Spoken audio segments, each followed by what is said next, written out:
two for a media obligation I've had, so I'm not going to waste time. Hope you had wonderful weekends. Good to see you. I want to chime in with some good news, and then I'm going to first jump in with a video that Michael filmed. And I'm actually going to go through a few questions and answers. As you know, Michael is busy running the nonprofit, and while I'm running White Collar. Let the dog in. There it happened. It's a new record. 30 seconds in, I've had to mute people. We've just set our, it's usually not within 2 minutes. Okay. It's pretty quick. Let's make it happen. Okay.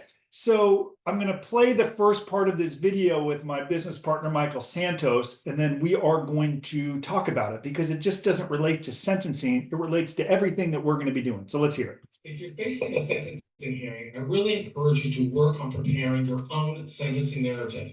I know your lawyer is going to prepare a memorandum, but the judge really wants to hear what you've learned from this experience, how you identify with victims, what steps you've taken to atone or reconcile with society, what you're doing to make things right.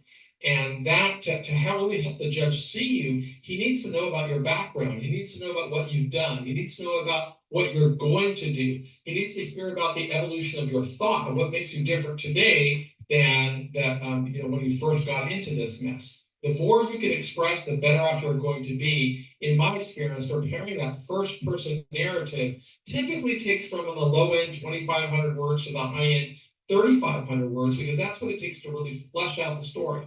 Some lawyers may object to you putting together that much information, but this is not about your lawyer. This is about you. You've got to be working as your own best advocate and do your own research. Watch what the federal judges have, how they have responded to the questions I asked. They want to hear from you, and you can find those on our website. You can learn everything you can.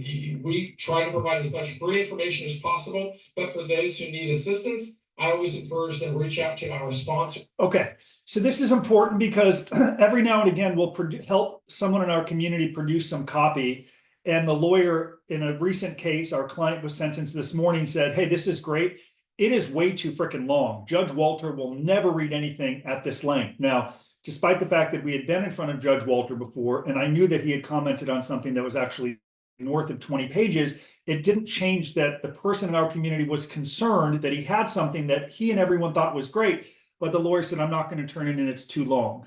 So that is a wonderful opportunity for all of you to do what Michael just said. Listen to what federal judges have told us, and then use your own judgment, accept responsibility for your own life, and tell the judge, tell your lawyer you're willing to accept the responsibility and proceed anyway. And I'm happy to report our client this morning in front of Judge Walter got sentenced to 82 months, long time, but it wasn't the 100 months the government suggested. And thankfully, Judge Walter commented on the very authentic, honest, heartfelt narrative and life story that was expressed. So I know it provided a lot of relief to our person in our community to get, not just to get a shorter sentence, but hear the judge reference that as a tool why. But it also ties into the next question, the thing that I'm going to have Michael, I'm going to play a second part of our video here in a moment, this idea of what you do post-sentencing. Now, I can assure you this person in our community who was just sentenced within a matter of 2 to 3 weeks is going to send a follow-up letter to Judge Walter, a detailed path and plan of what he intends to do moving forward. And I will also tell you the same feedback that we get from lawyers or others who say this is too long. We get the same thing with a release plan when someone says, are you insane? Do you think a case manager is going to read a 50-page release plan? No, we don't. And frankly, I'm not that concerned whether they do or they don't, because some of them could flip through it and see that you actually did the work. Some of them may read it, some of them won't, but they could see the growth again and again and again. So if you want to deal with haters and people who say they're never going to read it, that's cool. You're going to see those dudes all day in prison that talk about the life they had, the money they made, their felons, ain't nothing coming their way. Those people tend to not be in our community. Okay, so we don't want you to buy into this mistaken presumption that it's too long, nor do we want anyone to think that by creating a release plan, it is like a get out of jail free card. Michael got 45 years in prison. Back then, without the First Step Act, there was nothing he could do that would advance his release date. It didn't dissuade him from doing the work. Many of you now have opportunities to advance that release date, opportunities that weren't there. But don't think for a moment that by creating a release plan, you're going to hand it to a case manager and they're going to say, oh my God, you're incredible. I'm submitting you for a year of home confinement tomorrow. It doesn't work that way because there are some people who view this work as very transactional. If the release plan will do this, I will then do that. If the release plan will get me that, I'm willing to give you X amount of money. That doesn't work for us because it's asking us to predict some outcome in the future that would be impossible. We believe in building, in documenting it, and making decisions that might not influence someone today or tomorrow, but maybe 3 years from now, 10 years from now, 20 years from now, and then beginning to work your way back. Because in this webinar, I'm going to touch on this book, Blink by Malcolm Gladwell, and we touch about first impressions and how to overcome the perception that is people who have a felony record. That said, let me transition to the second part of this video where Michael talks about release plans. Particularly Justin.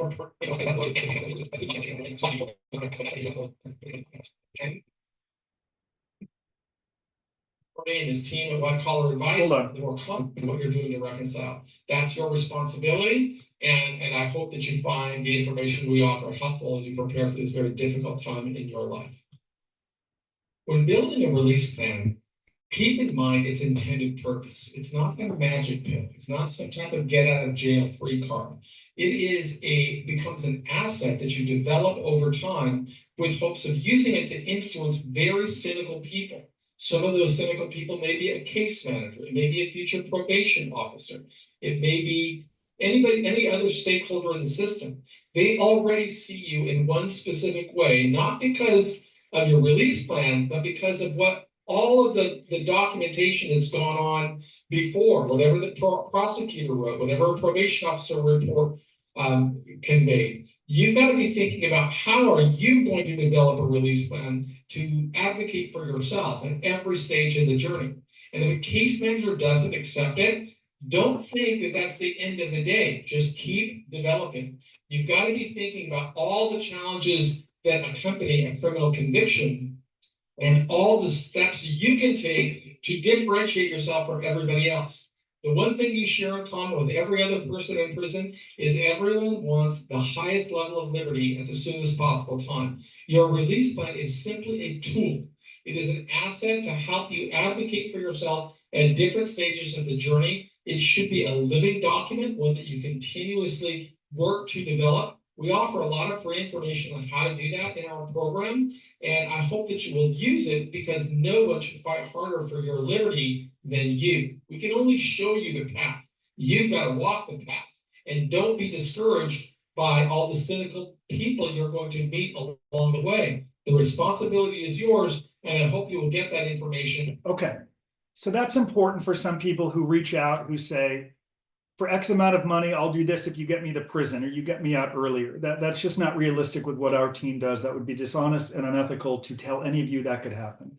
We encourage you to build it and grow it over a sustained period of time. Where some people struggle is they seek to create it with the wrong messaging that doesn't focus on what judges have said to them they want to hear. So to that person in our community who got sentenced today, who's dealing with the shock of getting 82 months, it could have been 100. The next step is the judge gave you a downward departure. He granted you some leniency. There's a chance he could have taken you into custody today.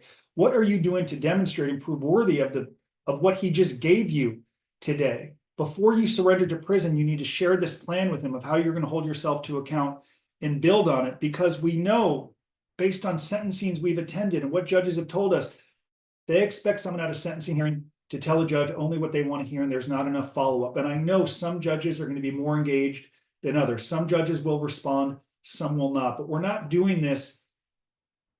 I don't want you to be so focused on the end. If I do this, there's going to be a result. If you only fixate on the end, you'll stop when things go bad or you don't get the feedback you want. It's that means along the way that matters as much as absolutely anything. And I'll say before I go to the next video, when I met Michael in prison and he began to mentor me, he said to me what I said to a very nice woman I met with on Friday over a cup of coffee. What would you like your son's life to look like in 3 years? Because he may begin to write this plan today and create it and build it, but it might not influence stakeholders today or tomorrow. What do you want your life to look like in 3 years? Michael asked me in prison, what do you want your life to look like in 2 years or 3 years? And I'm like, man, I never really thought about that because all was so obsessed with was going to prison. But in a year, I'm going to be home from prison. And in 3 years from now, I may be off supervision. And like 4 years from now, I'd love to maybe get married or something like that. And he's like, well, what are you doing today? What process are you putting in place today to make that happen? And if you put that in place and Miss Mickleberry, our case manager, ignores it, does it really matter all that much? I'm like, good God, no, it doesn't. So we want all of you to make choices that are 1, 3, 5, 10 years out and work your way back to what you're building today. I'm going to go to 2 more videos before I transition into some of these book reports. And this question I asked Michael to film because someone was really devastated that their husband was getting much less halfway house time than his bunkie, like a buddy of his, kind of similar case, similar sentence. And he's like, I'm happy for him, but I'm also down because I want to go home too. So I wanted to share this last video and then 2 more videos. Through the criminal justice system really have to prepare themselves to expect obstacles and resistance. Sometimes you're going to see things that don't seem fair. For example, you might find somebody who seemingly has the same kind of case as yours, the same background as yours, but that person may get different treatment. He may get to home confinement sooner. He may get accepted into programs. He may, well, I don't know. There's so many things. Every individual has got to focus on his own plan, his own pathway to make himself the best possible candidate. But there are a lot of complications and moving parts that you will never know. Just because somebody tells you they have the same background as you, that doesn't necessarily mean that they do. They may have cooperated more. They may have a letter from a prosecutor that you don't have. They may be going to a jurisdiction where there is more availability in home confinement programs. I just don't know all of the details. What I do know is anybody going into prison should expect to face resistance and obstacles and do everything within his or her power to make themselves a shining star, a better candidate. In our course, we talk about the purple cow. Work towards differentiating yourself in a positive way. Don't focus on what somebody else is doing or what has happened to somebody else. Focus on you. All we try to do is say, hey, these are the strategies that work for us, and we're confident they can work for you as well. But you've got to put in the effort to make yourself an. So I want to do one more video before we get into the book report. Michael talks about this purple cow. There's this great author, Seth Godin, who's written dozens of marketing books. And one of them is this, the idea of the purple cow. You're driving down the highway, you see 100 cows. You would only notice that purple cow, the one standing out. To the extent that you can shine and do that work, it will help you. But certainly there will be days where it will go unnoticed. And that's just the way that it goes. But you're still developing skills along the way. And there's value in that because your family could see that. But we believe ultimately it pays off. Also, as questions come in, we will answer them. And there are some people in our community who are on the webinar who are now home from prison. And if you feel the need to chime in, please do so. I see Jason, I see Rachel, who just commented, I gave my release plan. I gave my case manager my release plan on day 1. I then provided a monthly update progress summary that she often commented on after she read it. On my exit, she shared that she felt it proved that I was serious. It showed I did the work and stayed accountable to my goals. It was not just an idea. I have no doubt it contributed to serving 5.5 months on an 18-month sentence.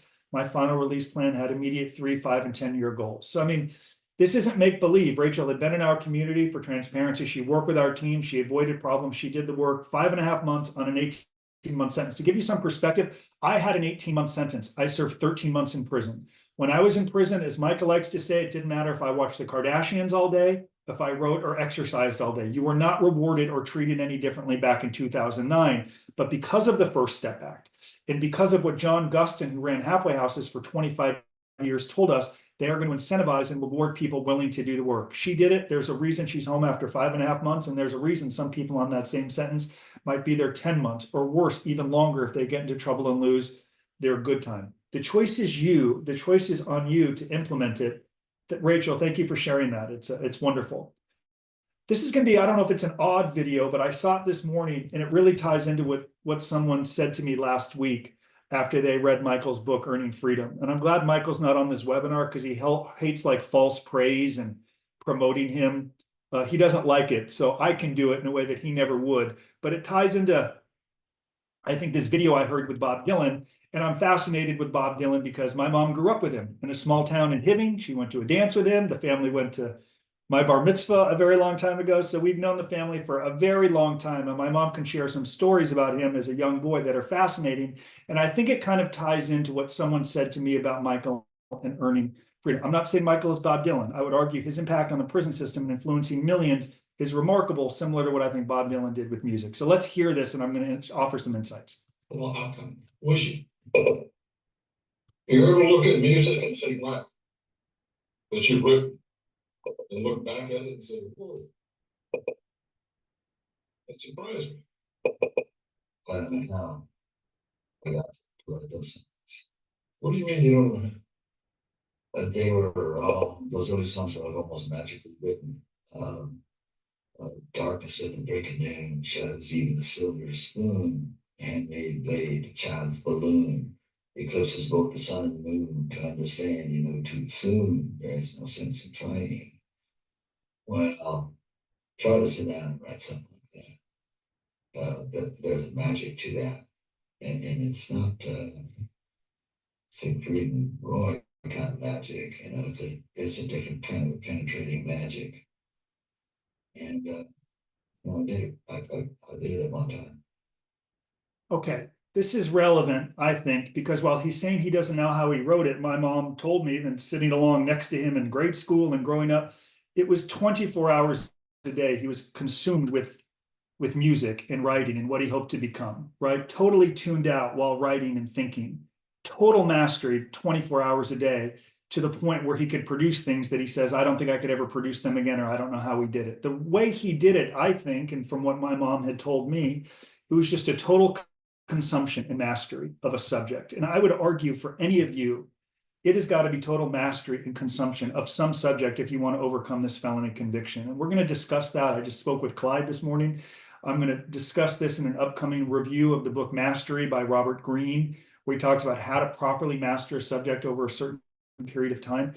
The mastery component of it, it's like a total consumption. If you truly want to overcome this felony conviction, if you truly want to not let this define your life, it is like a 24-hour-a-day obsession. I truly believe that. If not, it's 3, 5, 10 years, you're home, got to pay restitution, they're still on you. How are you going to make money? No one will hire you. It's hard. I'm living in my brother's basement.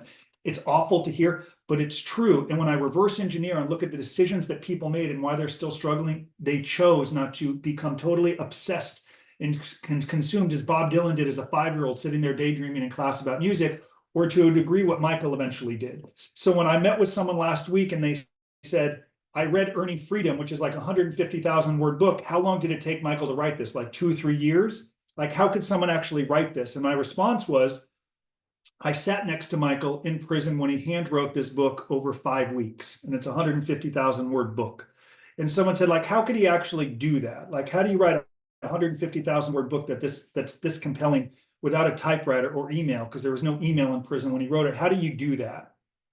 And I said, I would argue it's like Bob Dylan, 24 hours a day, total obsession and consumption with overcoming it in Michael's case, or creating music in his case. By the time he wrote it, it just oozed out of him. And some days I would leave that quiet room at 6 and I would go back in there 12 hours later and he'd have 15 or 18 pages handwritten, send it to his wife, Carol, and before you know it, you have a book. It wasn't easy, but it was easier because of the work that he had put in. So I'm begging all of you, and I would argue I've done this for the last 15 years. I think Scotty Carper has done it since he went to prison. He wrote that newsletter. I think Jason Larry, who's in our community, just got home from Montgomery, is always thinking about, I'm home from prison. How do I prove worthy of the love and support of my family so this damn time in a minimum security camp doesn't define the rest of my life? It can be a blip if used well. Obsession, consume 24 hours a day. Jason in our community, good to see you. I know you want the shortest sentence. I think the work we're going to do is going to get there. But what happens when you come home and you're on the other side and a probation officer wants restitution, a proving job, family dynamic? How you get obsessed right now will get you there. Be like Bob Dylan. Be like Michael. Think about it 24 hours a day, every single day, every single moment. I would tell you, I'm still thinking about it.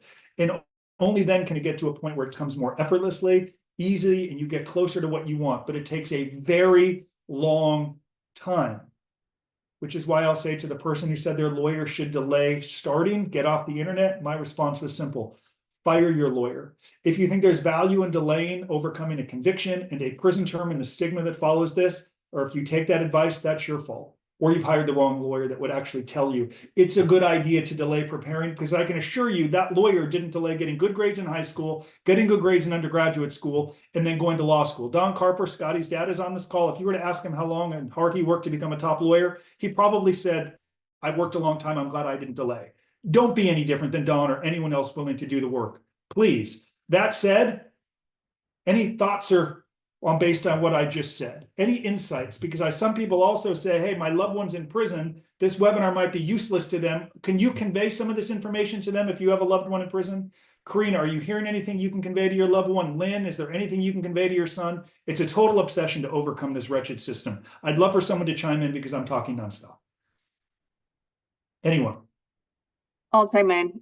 No, I think all this is very important. And yes, I think reiterating it to your loved one in prison over and over on every single phone call makes a difference, because they don't have anything except for the book right now. And that's how I think I'll be able to see, like, if he really means it. And so far he has. So I love hearing that. Jason, can you chime in? Or anyone chime in for a moment as I pull up this book report, if you want to unmute yourself. Jason, I know when you worked with our team, of course, you wanted to get out as quickly as possible, but we used to say when you come home, there are complexities. So help us understand as you're transitioning to the halfway house in Atlanta, and just chime in for a moment, offer some insights on what we're discussing. Yeah, so particularly when you leave the camp where you're going to be in and you go to the halfway house, it is aptly named halfway house for a reason, because you're only halfway there. It's 1 foot in and 1 foot out.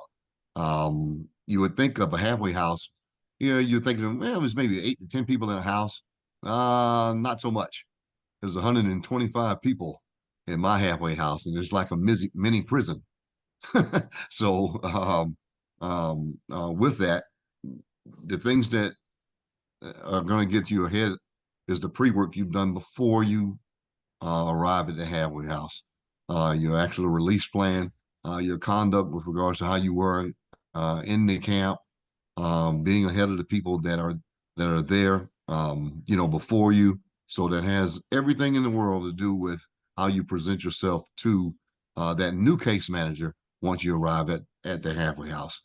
The more educated you are, and the less headache or less burden that they feel that you are, the easier the time is going to be for you. But preparation, as Justin said, it is absolutely the key. Absolutely the key. Thank you for sharing that. And I'll say, Jason, I am going to take a look at the probation report. It is not uncommon, Jason. You have a prosecutor. Jason's not thrilled with the initial draft of the probation report. It has the government's version of events. It can be one-sided.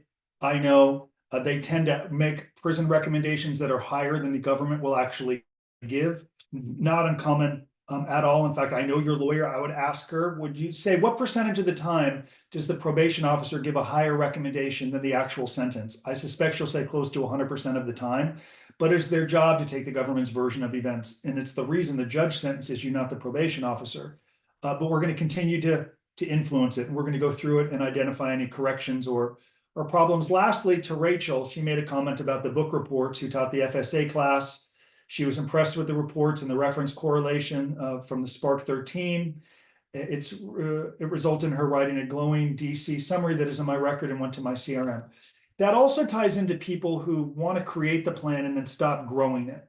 And to have a good plan is better than no plan, but you also want to continue to build and develop it as Rachel did, because then it shows that growth and it shows that you're authentic. And that's something we stress and encourage all of you to do. Someone asked about Rachel, regarding Rachel served 5.5 months to halfway house. On an 18-month sentence, she served 5.5 months in prison and went to the halfway house, and soon she'll transition to home confinement, to answer your question. Okay. Now, any questions as we continue? Can you see my screen on the left where it says, "Let's discuss Blink" by Malcolm Gladwell? Can anyone see that? Does everyone see that okay? Yep. Okay, good.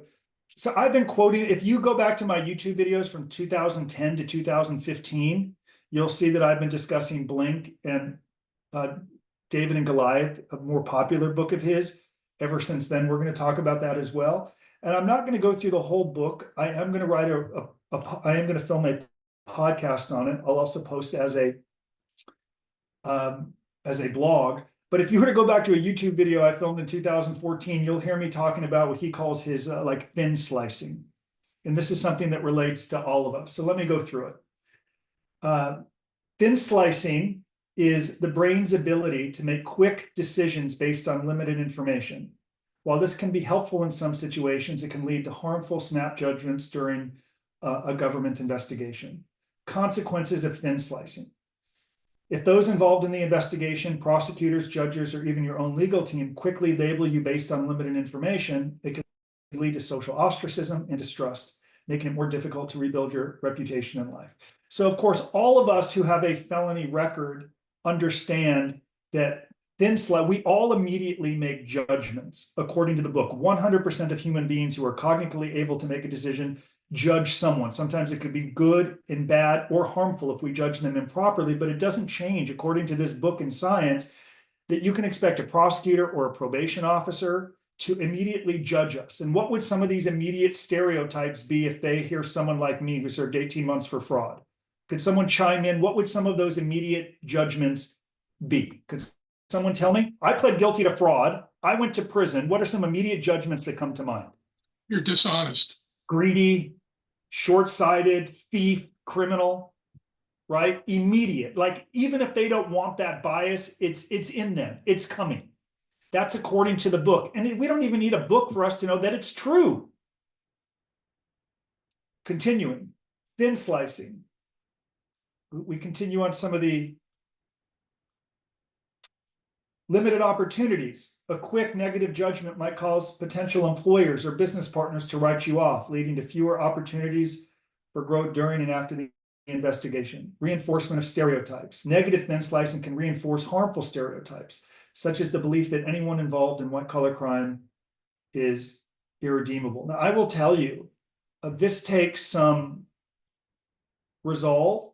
It's hard at times to overcome. There were times throughout business over the last 15 years where I've had a disagreement or an argument that people immediately have judged me more harshly because of my felony conviction. They presume any opportunities that would come my way I would take because I'm a convicted felon looking for money. There was an email that went around. I'm not even afraid to tell you his name. His name is Neil Weinberg. He was a writer at the time for Forbes magazine. I don't even know where the hell he works now, but I believe he had sent around an email. We were due to speak at Wake Forest University for a Finding Our Way Back white-collar crime event, and I mistakenly received an email that said, hey, Justin's a felon. He'll take any dollar that comes his way, or something akin to that. Let's offer him less, even though his speaking event was rated higher. Right? It is the stereotype and stigma of being a felon that any dollar would come my way that I would take, because there are few opportunities, so I'm going to seize what comes to me regardless. So these are things you really need to embrace and think about, and then recognize how can you overcome it. So I'd love someone to chime in and talk about this thin slicing, so to speak, and how you can begin to overcome these stigmas that come with it. I think people in our community do it, but I'd love to hear from some of you. If you know people are going to label you or judge you immediately, what are some things you can immediately begin to do? Please, someone chime in.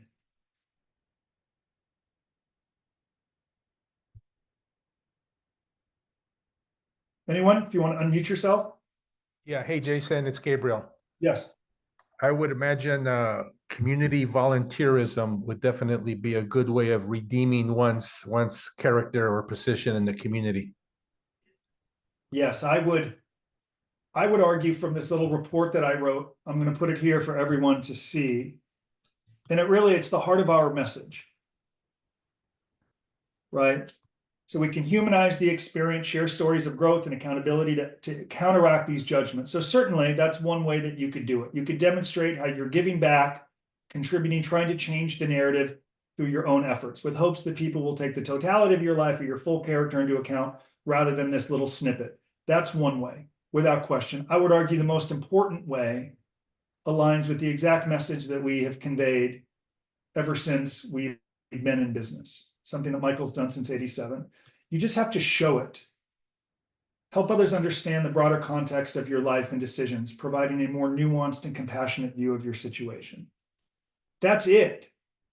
That's the most important way that you can overcome it. So earlier today, I spoke with someone new to our community that said, I'd like to find a way to let my experience be an asset rather than a detriment. So how do you do that? Well, I got to demonstrate that I'm different than the government's version of events. He sounds like Michael and me. I love it. I got to demonstrate that I can become better, that I'll never return to a courtroom. that the totality of my life has been productive, and this is a little snippet, and this is how I'm going to become better. Because you can't tell people you've changed. They say, yeah, of course you have. You can't tell them, just like you can't tell a judge. And you might say, I don't care about what people think. Cool. Some of you need to get a loan. Some of you need to get employed, and you might not get a loan from a bank. Years ago, when the Department of Justice sued me for every last dollar that I had because I was on Dr. Phil and CNN and Fox, and they got upset and they said, give us all the money, we're going to put you out of business. I wasn't getting a loan from a bank. I had a friend who believed in me, that sustained me and gave me some money to help me pay back the Department of Justice because they threatened to put me out of business. No bank was giving me 3 cents. But you know what he had said to me? You've documented it, man. You've earned it. I know you're going to pay me back. I'm happy to support you. This is a travesty what they're doing to you. You've shown me that you are worthy of this. You're not asking me for a handout. You've earned it. You've got to do the same thing. You've got to show them. And of course, there are some people who will always judge you as a criminal. Who gives a rat's ass? Move on. You don't need everyone in your life. You just need a few people to make it big, man. Big. I really believe that because I only had a few people as others ran. But you're not going to do it by telling them. Nobody cares. You can't tell them. You've got to show them. So if it's a book, if it's a blog, if it's a course, if it's a release plan, if it's a narrative, I don't care. Do it with us or do it yourself. But if you don't show them, more struggle is coming. And it's not work that can be outsourced to lawyers or third, but no. And I'm tired of getting calls from people who are home from prison for years after serving 9 months in Morgantown. I got a call from some great dude. He served 18 months in Duluth 8 years ago. No one will hire him. His exact words were, if I were on fire, no one would piss on me. I'm like, dude, you served 18 months for a tax fraud 9 years ago? You still, what? What have you been doing? What? You're still in prison. You should be at least playing pickleball and, standing, you'd have more fun. I don't want this to define my life or the rest of my life, nor should it be for you.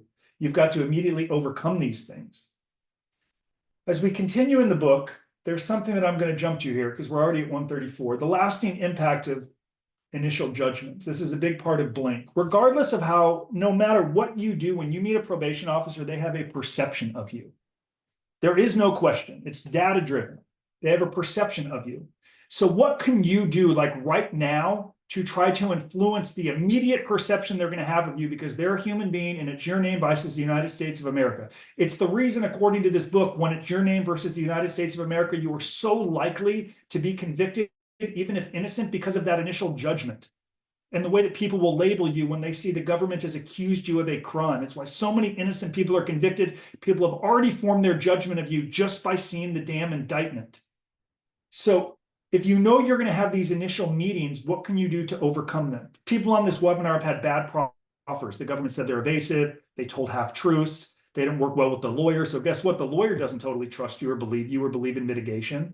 So you're off to a bad start. You are always forming first impressions. So if you've had a bad first impression with a pretrial services officer, a probation officer, what can you immediately do to overcome it? But you can expect with this negative first impression to have lasting consequences. Without question. If you've had a bad first impression with a stakeholder, you need to immediately assess what can you do to change it. Because I'm not telling you a pretrial services officer is going to call your judge and tell them you should get probation instead of 3 years, but you are influencing them, and they are also influencing other people, which is why we discussed the book Persuasion, where you are persuading the persuaders. Long before you get to a judge, you're persuading people who will influence that judge. You've got to overcome bad first impressions, which is part of why he talks about how to do that. If you sense a negative first impression, acknowledge it and address it. We had someone who went to a proffer. They didn't do well. They came off as arrogant, dismissive, rude. They were pissed off that they were even there. U.S. attorney wasn't that excited to help that person. How does he undo it? He wrote a lengthy narrative. I'm sorry. I'm ashamed. Boom, boom, boom, boom, boom. Give me an opportunity to see that I can do better. And I'm worthy of a cooperation agreement with this office. And I don't care how some of you feel about cooperation agreements. I hate it if they cooperate against you. It's a path to get a shorter federal prison sentence. It's the way the system works. Need you to be thinking about these things if the goal is better outcomes. It's not something you can rely on with a lawyer. It is not. You've got to make that first impression. And if it's not great, you've got to immediately obsess, how the hell can I undo it? And again, the way that you undo it, in our opinion, character reference letters help, sure. Having other people write about your character will help, sure, of course. Not as impactful as what you do. And we have learned the more you own it and acknowledge bad prior decisions, the more people are going to be inspired to help you. There's no question. We had someone recently get sentenced. The judge said horrible things to him, like awful. I'm glad the family wasn't there. But this person addressed it, shared it with the judge, what he plans to do moving forward. And I'm sure the judge read it and said, sure, we'll see. And now we will see if the person actually does it. Bad impression left on the judge the whole way through, including through sentencing. And if you've made that good impression, the book also talks about how you can prove worthy of it. You continue to document and build it and show how this will never happen again. This is what you've got to do for the rest of your life, presuming you care about your conviction or you're so rich you never need to work again. That wasn't the case with me. That said, we're at 138. I'd like to transition to one other book by Gladwell. Are there any questions based on what I've said or what we're hearing? Is this aligning? Is this making sense to any of you right here? Anyone at all? Rhonda, go ahead, chime in if you like, unmute yourself. It's about 107 degrees in my office, by the way. Thank you very much. Yes. I just wanted to make sure that was still blank that you were talking about. This was blank, and I'm going to do the podcast and I'm going to put up the book report as well. The book is very massive, and rather than go through the whole thing, which could take 7 days and put some of us to sleep, I wanted to pull out what I thought was the most important part of the book, which is something all of us were like relate to, because we're kind of a family here, regardless of the crime. Like, we're a family dealing with the long-term consequences of this conviction and everything that accompanies it. So this idea of thin slicing, that knowing this, and it's also for you, Rhonda, you've never done anything wrong, but I know when my mom told someone that her son was in prison, I know they might immediately label her bad mother, something wrong with you. My wife felt it as well. My wife went to Cornell and she had a great job. She didn't have to marry some dude out of jail, but I have no doubt when we were married 11 years yesterday, by the way, we went away to Laguna for the weekend. I have no doubt when my wife told her friend she's dating me, they were probably like, we have no confidence, Sandra. They're then slicing her as well, right? Karina, you may enjoy that. Why are you standing with him? Why are you married to a man who's in prison? This is it. We've had probation officers actually say to wives in the interview after, the probation officer may speak to the spouse after pleading guilty. There have been some probation officers who have said, why are you still married? Why are you staying married to this man? Right? That's this system. And you've got to embrace that. So they're judging you, they're judging the moms, the wives, the kids, everyone.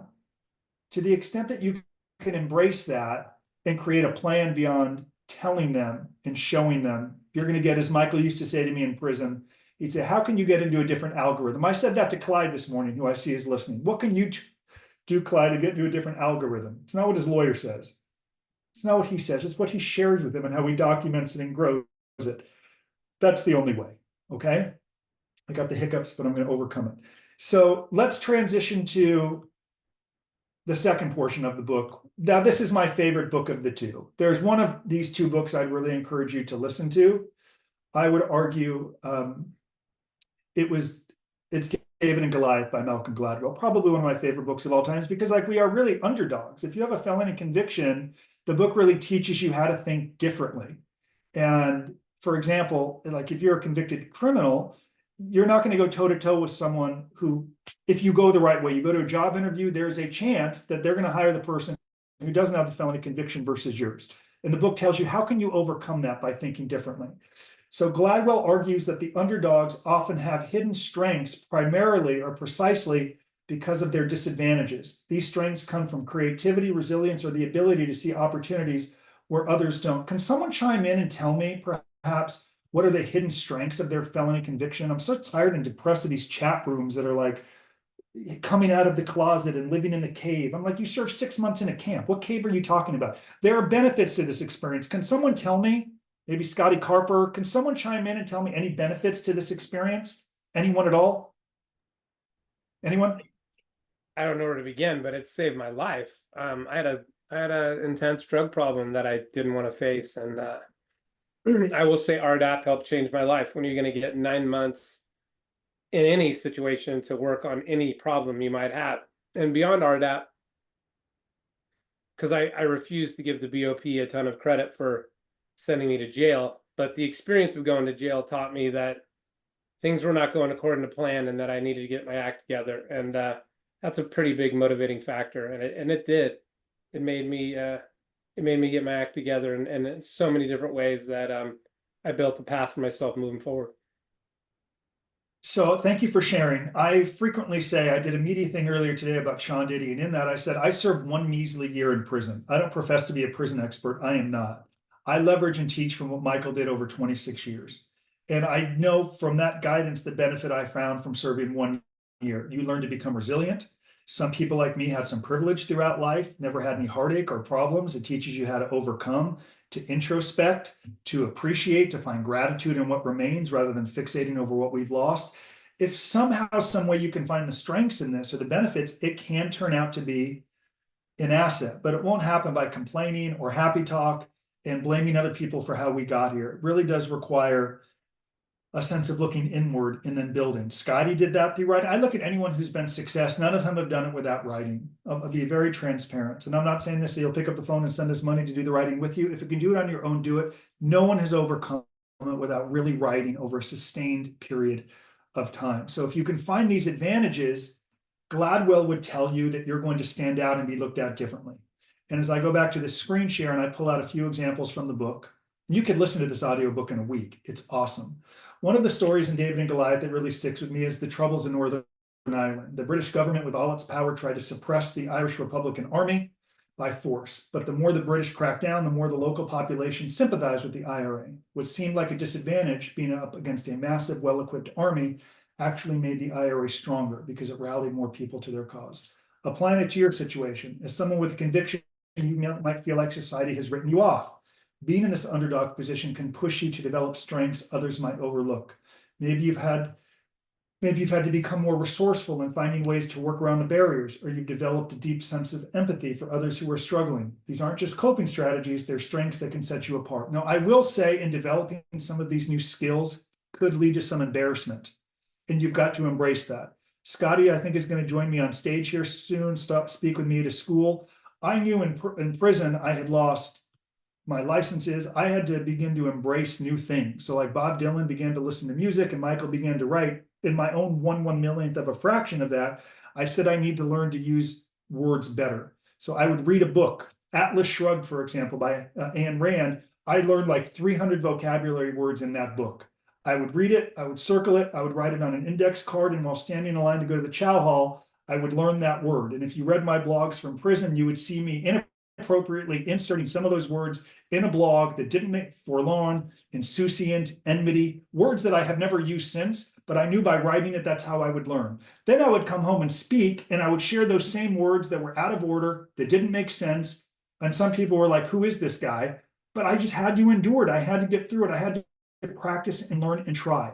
So some of you, if you want to overcome this underdog status, it's going to require some of you to do some things that might be a little uncomfortable, like making that cold call to someone, or reaching out to that friend to share your narrative or release plan, developing a new skill, maybe it's speaking or writing, or going into a whole new space that you never could have imagined. But that is kind of what it takes.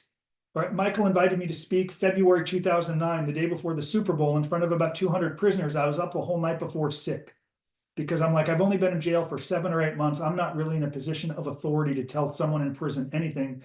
But he said, dude, you've got to try. What happens if it goes bad? Are they going to send you back to prison? You're already here. I'm like, good perspective, I'll do it. And I did. And it didn't go great, but at least I got through it.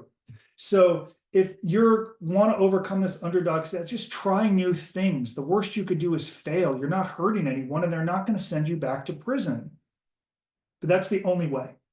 And that's the way you've got to think differently. And frankly, I'll tell you, I think people come to admire you if you're willing to do it and try, man. I've had people say, I admire you for trying. I would never do that. Just try.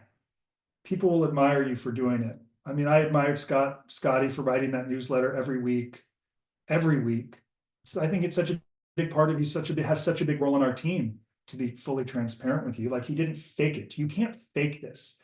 So let's go on to another example from this book. Gladwell shows that underdogs often win by refusing to play by the established rules. So what are the established rules as prisons? Can't get a job, or stigmatized, unhireable, we're less than, we lack character, we're greedy, we're bad, we're born bad, we're criminals, right? So these are like these are the rules that accompany people who've gone to prison.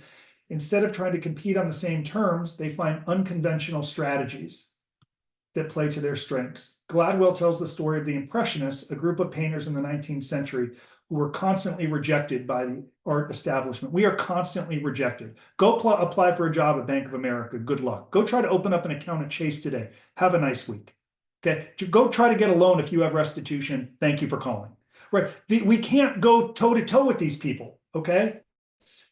He continues, instead of trying to fit into the traditional art world, they created their own exhibitions. This bold move didn't just allow them to show their work and ended up starting an entirely new movement that changed the art world forever.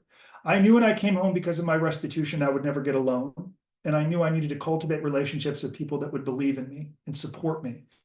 The funding of my business, stepping up to help me pay off the government when they threatened to put me out of business, which is actually what they did. Put me out of business if I didn't come up with $273,000 in a week. And I'm thankful that Michael and someone else helped me. But it was because of relationships I began to cultivate when I wrote that first damn blog in October 2008 from prison. We're not asking you to do what we don't do and continue to do. How do we apply this to your situation? If you're hitting a wall in the traditional job market because of your conviction, maybe it's time to think differently. What if you started your own business, freelanced, or found a way to use your experience as an advantage? They might not be typical, but that's the point. By stepping away from the conventional route, you can turn your underdog status into a strength and create your own opportunities. These are things you've got to do. You have to do them, because if you don't, it really doesn't matter how long you serve in prison. To that person who's on this webinar who called me earlier today and who said, I'm speaking to 3 different people. I'm going to hire the guy that says I can get this outcome. I like hung up on you. I'm grateful that you're here. That's not what we do. It frankly doesn't matter. I see you on here. If you serve 27 months or 33 months in the totality of your life, it doesn't matter, man. It's a blip. What matters is what Karina's husband is thinking about right now. What the hell are you going to do when you come home to sustain and support our family? 27 months or 33 months doesn't really matter.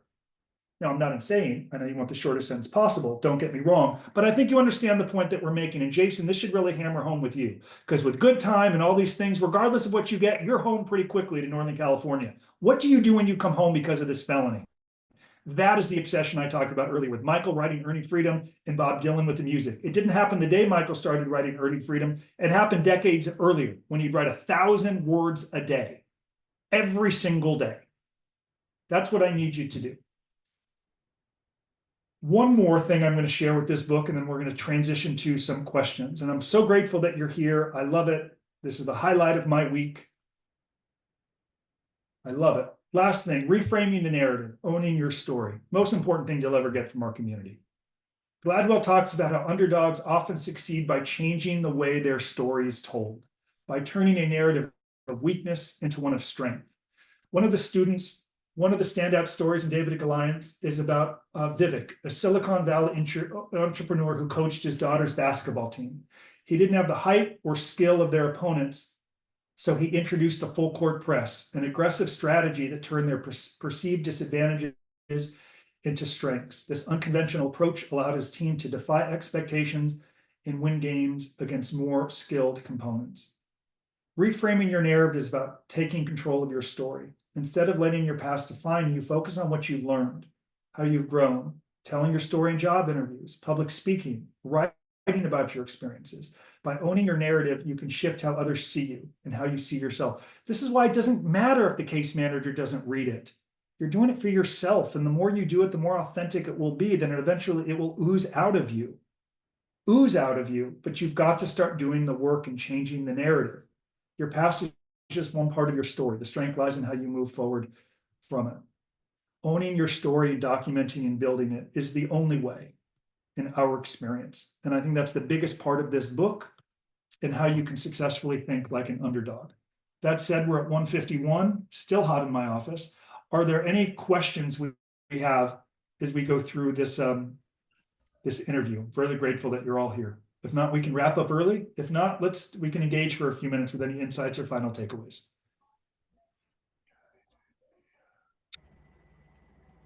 Anything? Let's see. Jason, may I? Justin, I get called Jason. My son is Jason. I'm sorry, Justin. That's part of the reason. I was reading something. Go ahead. I have a girlfriend who I've been interacting with for a number of years. But it wasn't until I started talking, or actually not talking, listening to your podcast, webinars, reading your book, that I was actually able to help her redirect her trajectory going through federal prison. And I just wanted to thank you and the community for having these on a weekly basis, because I take what I've learned from you, and I've kept her from. She went from a camp to a low security because of her bad choices, but since then I've been able to help redirect to the point that she's getting her good time back, and making strides in directions with her programs and everything else. But it all came from what I got from this community. So thank you. Well, thank you for sharing that with me. It's the reason we do it. And she's very fortunate to have your support. One thing she can consider doing, it costs nothing because I help subsidize it through White Collar, is building this profile on prison professor talent, right? I promote this because it's a mechanism to share with stakeholders your progress and growth. So I love that thank you for sharing that with me. And to the extent that she can build a presence online, we'd love for her to use her own name. Some people want to use an anonymous name for myriad reasons, I understand. But the more she can build and document, the easier life is going to be on the other side. So Prison Professor Talent, again, it is a free profile. It is a free service. And Michael's on a path to get 10,000 profiles on there. And I suspect inside 2 years, while we're approaching 1,000 profiles, I bet there'll be 10,000 profiles on there. And people continue to document their journey through prison. So I really appreciate you saying that. Thank you very much. She's fortunate to have. She'd also benefit from probably reading Earning Freedom, which chronicles Michael's journey through prison. I held that book up a little bit earlier. But thank you for saying that. We're really grateful to have you in our community. And I see Mark on here. Mark, good to see you. I know Mark served a very long sentence. Good to see you, bud. Thank you. And let's see if there's anything we've missed here. Would it be much easier to just move to another country and start all over? That's running from, some people do that. I mean, we've had some people who have dual citizenship. They've gone to Israel, Europe. Some have to go because they're deported. Others have a choice. I don't know. I want to live in America, and I want to do everything we talked about in this video, which is to think differently. If you're an underdog, own it. Create a good narrative, and own it. Michael, I won't get this story right. Brian, I'll come to you in a second. Michael shares this great story about James Patterson, who I think has sold more books than anyone. And Michael shares this story of, I guess he was asked in a question from a journalist, like, does it bother you that you don't use the best prose or the best this, and that, kind of scrutinizing his writing? And he said something like, I recognize that some people might not think I'm the best writer or use the best prose. Thankfully, there are millions of others who do, and no one sold more books. The point is, you don't need everyone. You don't need, if you knew really how little my network was when I came home, and even how little it was when I got married 3 or 4 years later, but it was a real authentic network. It wasn't fake friends and this and that, and everyone who I thought was friends in my 20s that went running when I got into trouble. They were like lifelong friends. Scotty has those. I saw Scotty recently in Manhattan Beach. You're with those same friends. I know that. You just need a few people and grow it. And I will tell you the benefit of public speaking, you don't get rich from it, though you can earn a good living, as I did for several years. You make great contacts. You meet some of the most phenomenal people. And many clients have spoken with me on stage at USC, Stanford, elsewhere. Great mitigation strategy, but you're helping people. And I have a big event here November 5th in Orange County. So if anyone's here and they want to attend, let me know. I'll see if I can. If you'd like to come hear me speak, there may be about 800 people there here in Orange County. But I want you to do it. Reach out to a chamber of commerce. They're begging for speakers. I can tell you, I promise you, they want speakers. Reach out to a university. Do you know how many professors are willing to give you 60 minutes so they can sit in the back of the class on their iPhone? A lot. I know. That's how I got going. One professor fell asleep. I'm like, keep speaking, keep sleeping. I'll keep talking. It's good. Just do it.